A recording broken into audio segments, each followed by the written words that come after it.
यीशु के अद्भुत नाम में मैं आपको नमस्कार करता हूँ। ये मेरा सौभाग्य है कि आज फिर से आपके साथ मिलकर परमेश्वर का वचन सुना पा रहा हूँ। आज मैं आपसे प्रेरितों के काम 4 अध्याय 31 आयत से बात करने वाला हूँ।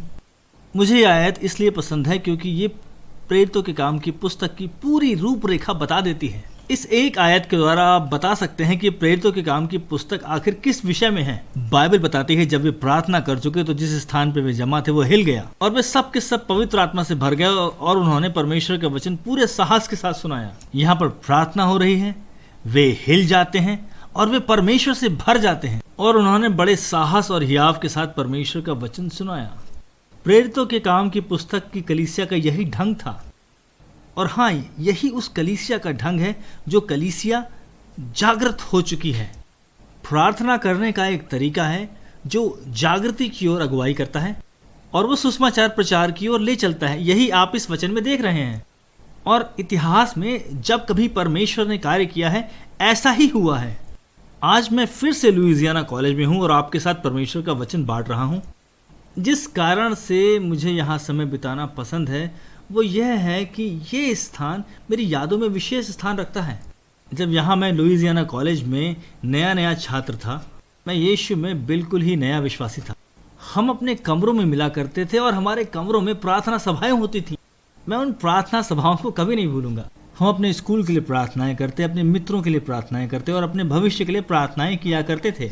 और मुझे याद है मैं प्रार्थनाएं किया करता कि परमेश्वर मुझे अवसर देगा कि मैं पूर्वी यूरोप में कम्युनिस्ट देशों में जाऊं और यीशु मसीह के सुसमाचार का वहां मैं प्रचार करूं।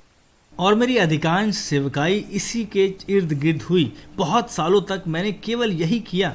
एक दिन मैं रोमानिया देश पहुंचता हूं और मैं पहली बार वहां गया था और मैंने कुछ देखा जो बिल्कुल दिमाग को हिला देने वाली बात थी।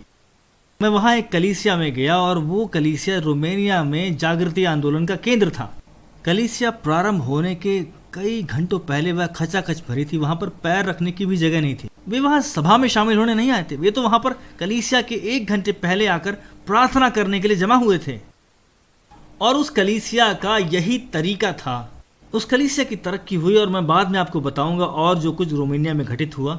और ये एक ऐतिहासिक जागृति थी। मेरा मानना है न केवल रोमानिया के लिए बल्कि मसीहत के इतिहास में एक अद्भुत जागृति जहां पूरा देश जागृत हो गया।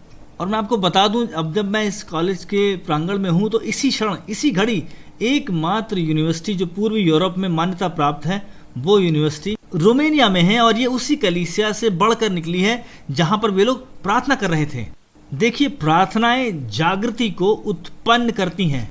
जागृति से सुसमाचार उत्पन्न होता है। सुसमाचार प्रचार प्रसार चेले बनाता है और ये सब प्रार्थना से ही प्रारंभ होता है। इसीलिए चेला बनाने के इन वीडियोस के पहले भाग में मैं आपसे जो बात कहना चाहता हूँ वो ये है कि आपके लिए कितना आवश्यक है कि आप प्रार्थना के पुरुष और स्त्री बन जाएं। मेरे लिए यह आधारभूत शिक्षाएं थी जो मैंने यहाँ पर कॉलेज में सीखी जब मैं और छात्रों के साथ मिलता था और हमने प्रार्थनाएं करना प्रारंभ कर दिया।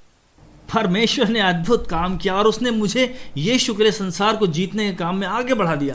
क्यों ना आज आप एक स्थान खोजें और परमेश्वर से भेंट करें। क्यों ना आप एक मित्रों का समूह बना लें और परमेश्वर की दुहाई देना प्रारंभ करें।